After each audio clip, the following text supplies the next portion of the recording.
आगे बढ़ते हुए दोपहर 1 बजे की 6 बड़ी खबरें क्या हैं, सबसे पहले आप जान जाएं। टीएमसी का मैनिफेस्टो आज शाम 4 से 5 बजे के बीच रिलीज होने वाला है। 2 बार इससे पहले ये घोषणा पत्र टल चुका है। बीजेपी का महामंथन जारी है। बंगाल के लिए अगली लिस्ट आने वाली है। लेकिन दिल्ली में भारतीय जनता पार्टी के सांसद राम स्वरूप शर्मा जो मंडी से आते हैं, उनकी मौत हो गई है संदिग्ध हालत में। घर जो उनका है, फांसी लगाई उन्होंने और सुसाइड कर लिया। हालांकि सुसाइड नोट नहीं मिला है। एंटीलिया केस में कई एक के बाद एक राज खुलते चले जा रहे हैं। अरविंद केजरीवाल ठीक 1 घंटे के बाद में धरना देने वाले हैं विधेयक के खिलाफ, जो केंद्र सरकार का विधेयक है। और अजान पर एक बार फिर से कहां का आया है फरमान, और अजान के बाद क्यों मच गया है संग्राम, और अजान से किसकी नींद में पड़ा है खलल, आप जानेंगे इस बुलेटिन में। पहली बड़ी खबर, टीएमसी यानी तृणमूल कांग्रेस का चुनावी घोषणा पत्र आज आने वाला है। भारतीय जनता पार्टी की भी हुंकार है, लेकिन हां, यह भी कहा जा रहा है कि तृणमूल कांग्रेस के जो तथाकथित नेता या कार्यकर्ता के नाम पर गुंडे हैं, बीरभूम से लेकर के और कई जगह, उन्होंने भारतीय जनता पार्टी के नेता कार्यकर्ता पर हमला किया है। बंगाल में चुनाव है या फिर धार्मिक त्योहार समझ में नहीं आ रहा। कहीं पर जय श्री राम का नारा बुलंद किया जा रहा है, कहीं पर चंडी पाठ किया जा रहा है। तो ऐसे में धर्म के नाम पर क्या बंगाल की लड़ाई आ गई है? और इन सभी खबरों के बीच आज जारी हो सकता है टीएमसी का चुनावी घोषणा पत्र। पहली बड़ी खबर, घोषणा पत्र से पहले चुनाव आयोग ने रिपोर्ट की है तलब। घर घर राशन पहुंचाने के ऐलान की रिपोर्ट तलब की गई है। पुरुलिया जिला प्रशासन से यह रिपोर्ट मांगी गई है। यानी टीएमसी के चुनावी मैनिफेस्टो से पहले आज ये पश्चिम बंगाल के मुख्यमंत्री के लिए एक बहुत ज्यादा टेंशन वाली बात है। आज पश्चिम बंगाल की मुख्यमंत्री ममता बनर्जी झारग्राम में हैं, चुनावी जनसभा को संबोधित कर रही हैं व्हीलचेयर पर। एक बार सीधे लिए चलते हैं झारग्राम की रिपोर्ट, झारग्राम की तस्वीरें लाइव। जंगल सुंदरी হয়ে গেছে। আপনারা দেখেছেন আমি ভরসাঘাট সেতু বানিয়ে দিয়েছি নয়াগ্রামে, এত বড় সেতু আগে হয়নি। লালগড়ে আপনারা দেখেছেন আমি রঘুনাথ মাহাতোর নামে সেতু তৈরি করে দিয়েছি, যেটা আঙ্কোলা ব্রিজ। অনেক কাজ করে দিয়েছি।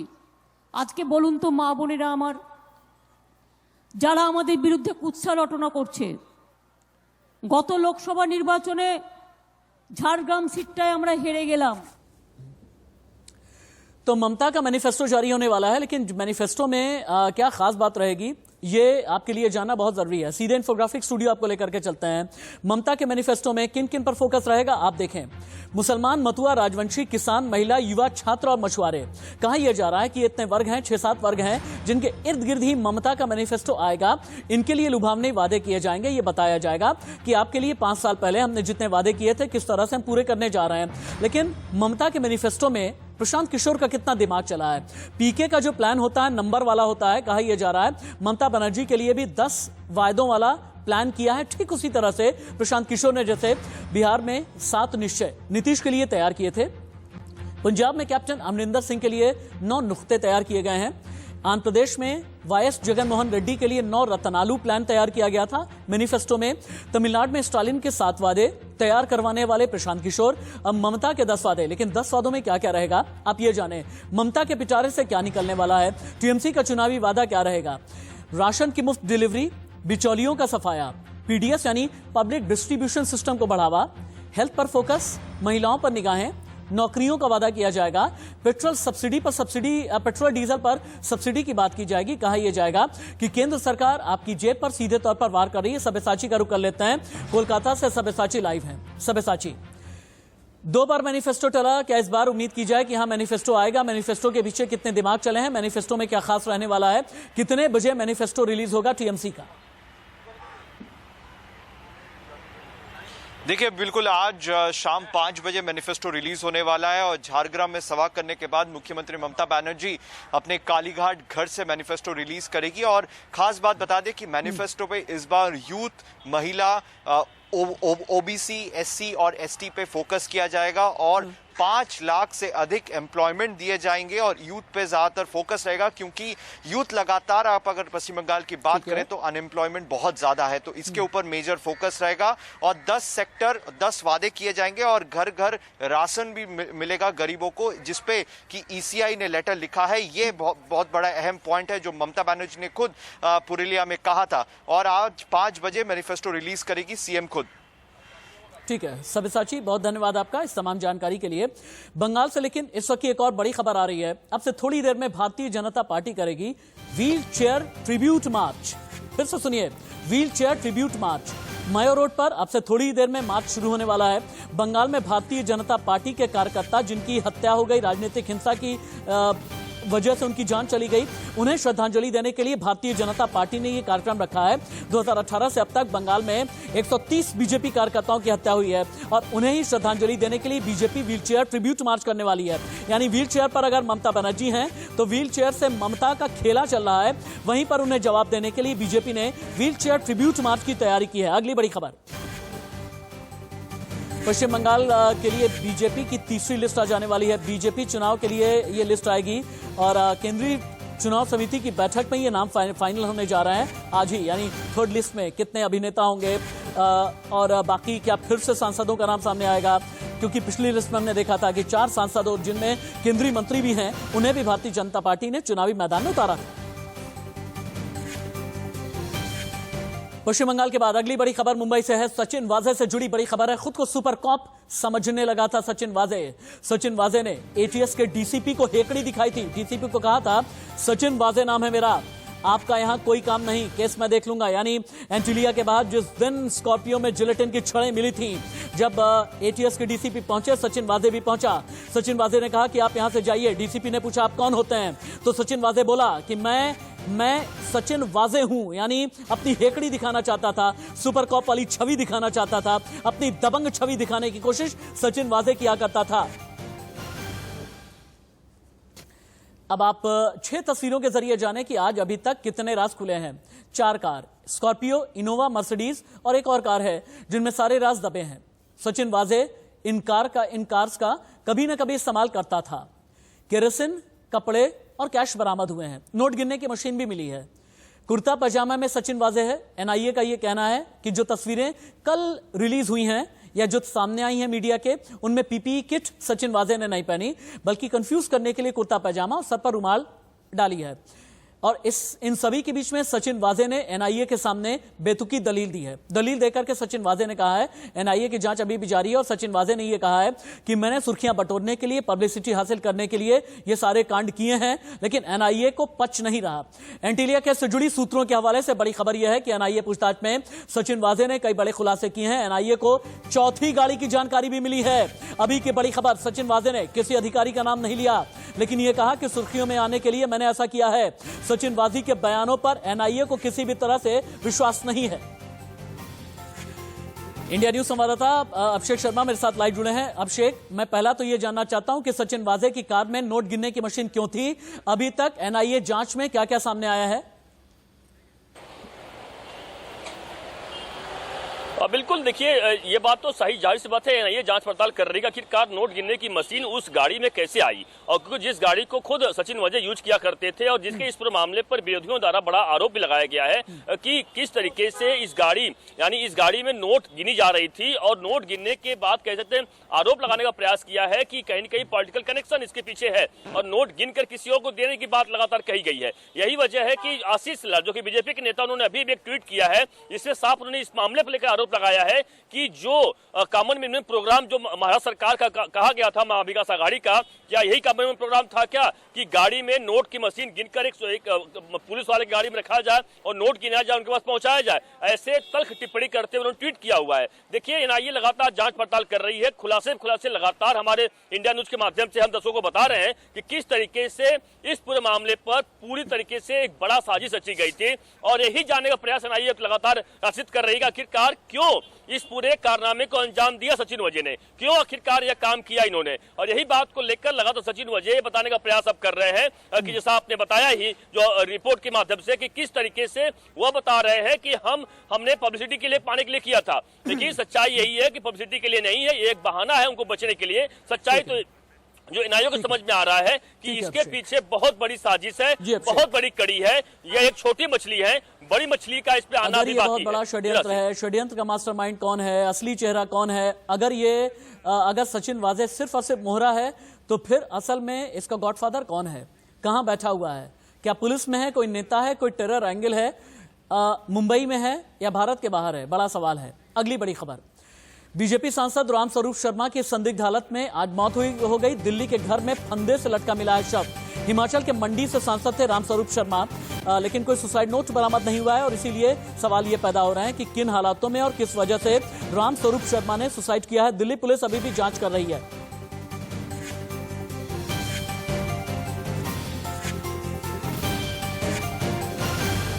राजधानी दिल्ली में राम मनोहर लोहिया हॉस्पिटल के पास ही घर था रामस्वरूप शर्मा का। बीजेपी सांसद की संदिग्ध मौत हुई, फंदे से लटका मिला शव। किन हालातों में मिला, पुलिस इन्वेस्टिगेशन कर रही है और पुलिस अलग अलग एंगल की भी जांच कर रही है कि ये हत्या है या सुसाइड का केस है, क्योंकि सुसाइड नोट मिला नहीं है और पुलिस परिजनों से, रिश्तेदारों से, अपनों से, हर किसी से जानने की कोशिश कर रही है कि क्या पिछले कुछ दिनों में कभी ऐसा लगा कि रामस्वरूप शर्मा तनाव में है, क्या उन्हें कोई ब्लैकमेल कर रहा था, कोई राजनीतिक तनाव तो नहीं था, किसी भी तरह से कोई पॉलिटिकल राइवलरी तो नहीं थी, यानी राजनीतिक तौर से कोई प्रतिद्वंदी तो ऐसा नहीं था जिसका दबाव था, कोई दुश्मनी तो नहीं थी। लेकिन बीजेपी सांसद की मौत पर हिमाचल के मुख्यमंत्री जयराम ठाकुर ने क्या कहा, सुनिए। नाते हम उनके काम करने के तौर तरीके को लोगों के बीच में, कार्यकर्ताओं के बीच में उदाहरण के रूप में देते थे, क्योंकि सहजता, सरलता, मिलनसार और हमेशा प्रवास पर रहना, दौड़ते रहना, लोगों के साथ जो संवाद और संपर्क, वो इनकी बहुत बड़ी विशेषता थी। और जीवन में भी सहजता थी, सरलता थी। उन सारी चीज़ों को देखते हुए स्वाभाविक रूप से एक कार्यकर्ता के लिए जो प्रेरणा के रूप में उनकी एक पहचान थी, उसे उस व्यक्तित्व को हम खोए हैं। हमें इस बात का बहुत दुख है और ईश्वर उनकी आत्मा को शांति दे। अजान को लेकर एक बार फिर से विवाद उठा है और यह विवाद उठा है उत्तर प्रदेश में। बड़ी खबर है, डीएम को इलाहाबाद यूनिवर्सिटी के वाइस चांसलर ने चिट्ठी लिखी है। खत में सुबह की अजान से नींद में खलल की शिकायत की है। वाइस चांसलर की चिट्ठी पर नियम के अनुसार कार्रवाई की जाएगी, यह डीएम का कहना है। डीएम को वीसी संगीता श्रीवास्तव ने चिट्ठी लिखी है, जो तस्वीर अभी आप देख पा रहे हैं। इलाहाबाद विश्वविद्यालय की वाइस चांसलर ने यह चिट्ठी डीएम को लिखी है। उनका यह कहना है कि सुबह की अजान की वजह से पहली नींद में खलल पड़ता है। पहले भी अजान पर इस तरह के विवाद हो चुके हैं, जब सोनू निगम ने अजान को लेकर विवादित बयान दिया था, लेकिन पॉलिटिकल रिएक्शंस भी आ रहे हैं। समाजवादी पार्टी और भारतीय जनता पार्टी का क्या कहना है, सुनिए। एक बात मुझे समझ में नहीं आ रही है, जब से भारतीय जनता पार्टी की सरकार इस देश के अंदर में आई है, लगातार यहाँ पे जाति धर्म की राजनीति पे जोर दिया जा रहा है। आखिर क्यों भाई, क्यों नहीं यहाँ पे राष्ट्र निर्माण की बात होती? राष्ट्र निर्माण की बात होगी तो समाज में समाज के विकास की बात होगी। जो यहाँ पे युवा बेरोजगार घूम रहा है, जो बेरोजगारी से आत्महत्या कर रहा है, उसको रोजगार दिलाने की राजनीति होनी चाहिए। महंगाई यहाँ कमर तोड़ है, बेनकाब महंगाई है, महंगाई से लोग परेशान है, जीना मुश्किल हो गया है, उस पर चर्चा क्यों नहीं होती? क्यों नहीं चर्चा होती? किसान लगातार यहाँ धरने पे बैठा है, सैकड़ों किसानों की मौतें हो चुकी है, उसके बारे में चर्चा क्यों नहीं होती? महिला सम्मान के बारे में चर्चा क्यों नहीं होती? यहां जिस तरह से करप्शन बढ़ा उसके बारे में चर्चा क्यों नहीं होती? सही मायने में अगर राष्ट्र निर्माण की बात करनी है तो समाज के विकास की राजनीति करनी होगी, जाति धर्म की राजनीति बंद करनी से की जाने वाली अजान धार्मिक स्वतंत्रता के अधिकार के अंतर्गत आती है। यह इस्लाम का एक अभिन्न अंग है, लेकिन लाउड स्पीकर या किसी अन्य उपकरण का प्रयोग करना संवैधानिक रूप से उचित नहीं है। माननीय उच्च न्यायालय इलाहाबाद ने 15 मई 2020 को अपने डबल बेंच के ऐतिहासिक फैसले में इस प्रकार के उपकरणों के माध्यम से की जाने वाली अजान को गैरकानूनी बताते हुए शासन से इस पर प्रतिबंध लगाने के लिए कहा। माननीय उच्च न्यायालय का मानना था कि इससे लोगों की निजता प्रभावित होती है। इलाहाबाद विश्वविद्यालय के एक बड़े अधिकारी ने इस प्रकार से अपनी नींद प्रभावित होने को मैटर को लेकर जिस प्रकार से मांग की है। अब आपको इन्फोग्राफिक स्टूडियो लेकर के चलते हैं, जहां आप ये जानेंगे कि अजान क्या होती है, धार्मिक पहलू अजान का क्या होता है। दरअसल मस्जिद में लोगों को बुलाने के लिए अजान दी जाती है। अजान का मतलब होता है पुकारना, ऐलान करना या घोषणा करना। अजान ईश्वर की भक्ति और उपासना का बुलावा है। इस्लाम धर्म में 5 वक्त की नमाज जरूरी मानी गई है और अजान के माध्यम से नमाज के लिए इन्फॉर्म किया जाता है, सूचित किया जाता है, खबर दी जाती है। अजान में कहा जाता है कि ईश्वर यानी अल्लाह, परमेश्वर सबसे महान है। नमाज किस तरह से श्रेष्ठ है, बेहतर है, यह भी अजान में बताया जाता है। और इसी अजान को जब लाउडस्पीकर के जरिए अजान होती है तो पिछले कई दिनों में यूं कहें कि पिछले कई बरस में इस तरह के विवाद खड़े हुए हैं, जब कई अलग अलग लोगों ने यह कहा कि अजान की वजह से सुबह की नींद में खलल पड़ता है। अजान की वजह से अगर अजान लाउडस्पीकर के जरिए दी जा रही है तो फिर इससे ध्वनि प्रदूषण भी होता है। विजय मिश्रा के पास चलते हैं। यूपी की राजधानी लखनऊ से विजय मिश्रा लाइव रिपोर्ट कर रहे हैं। विजय, पॉलिटिकल रिएक्शन तो हमने देख लिए, लेकिन धर्मगुरुओं का क्या कहना है? हिंदू धर्मगुरु, मुस्लिम धर्मगुरु, क्या खालिद रशीद फिरंगी महली या इन सबसे आपकी कोई बात हुई है? बिल्कुल, यहाँ पर मुस्लिम धर्मगुरु खालिद राशिद फिरंगी महली से मेरी बातचीत हुई है। उन्होंने साफ बोलते हुए कहा है कि इस पूरे मामले को लेकर बिल्कुल भी ध्यान नहीं रखा कि अगर हम भारत देश की बात करते हैं तो पूरे विश्व में भारत देश को गंगा जमनी तहजीब के रूप में देखा जाता है, और यहाँ पर इन सब चीजों को लेकर के पत्र लिखना या विवाद करना कहीं ना कहीं इन सब चीजों पर जो एक प्रॉब्लम आप क्रिएट करेंगे, यानी जो आपस में लोग मिलकर के रह रहे हैं उसको लेकर के बेवजह की खलल डालने की चीजें हैं। हाँ, ये जरूर है यहाँ पर कि आप यहाँ इस पूरे मसले को लेकर के जो कोर्ट में मामला चला था या कोर्ट में जो इस पूरे मामले को लेकर के अपनी एक वर्डिक्ट दी थी, वो बात बिल्कुल सही है। लेकिन अजान की आवाजें या मंदिर की घंटियों को लेकर के अगर हम इस तरह की प्रॉब्लम क्रिएट करना शुरू करेंगे या इस तरह की बातें करेंगे तो वो कहीं ना कहीं आपसी एक वैमनस्यता को बढ़ाएगा। हालांकि उन्होंने इस बात को पूरी तरह से ये भी कहा कि जिस तरह से ये पत्र लिखा गया है अजान को लेकर के, इसका मैं सख्त विरोध भी करता हूँ, इस पर सख्त मेरा विरोध है। और साथ ही साथ फिरंगी महली साहब ने ये भी कहा है कि इस तरह की चीजों को कहना, इस तरह की चीजों को करना कहीं ना कहीं एक आपस में ही एक चीजों में प्रॉब्लम क्रिएट होंगी। आपस में ही हम लोग जब आमने सामने होंगे तो इन सब चीजों की चर्चा होगी और बेवजह का जो झगड़ा होगा वो होना शुरू हो जाएगा। ठीक है विजय, बहुत शुक्रिया आपका, बहुत धन्यवाद इस तमाम जानकारी के लिए, इस अपडेट के लिए। आगे बढ़ते हैं। दिल्ली के मुख्यमंत्री अरविंद केजरीवाल अब से थोड़ी देर के बाद केंद्र सरकार के खिलाफ हल्ला बोल करने वाले हैं। एनसीटी बिल के खिलाफ आज सड़क पर उतरने वाले हैं अरविंद केजरीवाल। अब से थोड़ी देर में दिल्ली के जंतर मंतर पर प्रदर्शन करेंगे केजरीवाल। और सिर्फ अरविंद केजरीवाल ही नहीं, बल्कि कहा जा रहा है कि दिल्ली सरकार के कई मंत्री भी अरविंद केजरीवाल के साथ होंगे। केजरीवाल के साथ आम आदमी पार्टी के सांसद, विधायक भी धरने में शामिल रहेंगे। केंद्र पर दिल्ली सरकार की शक्तियां कम करने का आरोप है और कहा यह जा रहा है कि जो एक विधेयक 2 दिन पहले ही लोकसभा में पेश किया है, जिसे एनसीटी बिल का नाम दिया जा रहा है, इसी एनसीटी बिल को लेकर के नाराज हैं दिल्ली सरकार, दिल्ली के मुख्यमंत्री अरविंद केजरीवाल और आम आदमी पार्टी के विधायक सांसद। एनसीटी बिल क्या है? विधेयक की वजह से आखिरकार क्यों केंद्र बनाम दिल्ली सरकार फिर से हो गया है? दिल्ली सरकार को फैसले लेने से पहले एलजी की राय लेनी होगी, ये इस विधेयक में है। मंत्रिमंडल में जो भी फैसले लेगा वो फाइल पर अब एलजी के पास भेजनी होगी। एलजी उन मामलों से भी निर्णय ले सकेंगे जिनमें उनकी राय मांगी जानी चाहिए। विधानसभा में बनाए किसी भी कानून का मतलब एलजी होगा। विधानसभा या कोई भी कमेटी एलजी के फैसलों की जांच नहीं कर सकती। पुलकित नागर का सीधे रुख कर लेते हैं। पुलकित, जंतर मंतर दिल्ली के मुख्यमंत्री अरविंद केजरीवाल कब पहुंचने वाले हैं, क्या तैयारी है, और अरविंद केजरीवाल के साथ और कौन कौन होगा?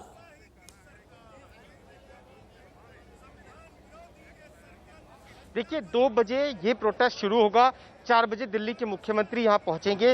इसके अलावा दिल्ली की पूरी कैबिनेट, दिल्ली के सांसद, दिल्ली के तमाम विधायक आपको मेरे ठीक पीछे मौजूद मंच पर नजर आएंगे। विरोध ये है कि दिल्ली में जो दिल्ली सरकार चलती है वो जीएनसीटी एक्ट 1991 के तहत चलती है, लेकिन अब उसमें संशोधन किया जा रहा है और संशोधन ठीक उसके विपरीत नजर आ रहा है जो फैसला सुप्रीम कोर्ट ने 2 साल पहले सुनाया था, 2018 में सुनाया था। यही विरोध है आम आदमी पार्टी का कि जब सुप्रीम कोर्ट ने इस टकराव को जो उपराज्यपाल और दिल्ली सरकार के बीच में हमेशा नजर आती थी उससे बिल्कुल साफ कर दिया था कि किसका क्या अधिकार होगा, कौन किस अधिकार के तहत, किस नियम के तहत किस पर सवाल उठा सकते हैं, किस पर नहीं उठा सकते। तो अब इसमें संशोधन की वजह क्यों? ठीक है पुलकित, बहुत धन्यवाद आपका। दोपहर 2 बजे एक बार फिर से जैसे ही प्रोटेस्ट शुरू होगा हम आपके साथ दोबारा जुड़ेंगे। वक्त ब्रेक का हो चला है, कहीं मत जाइएगा, बस थोड़े से इंतजार के बाद खबरें जारी हैं।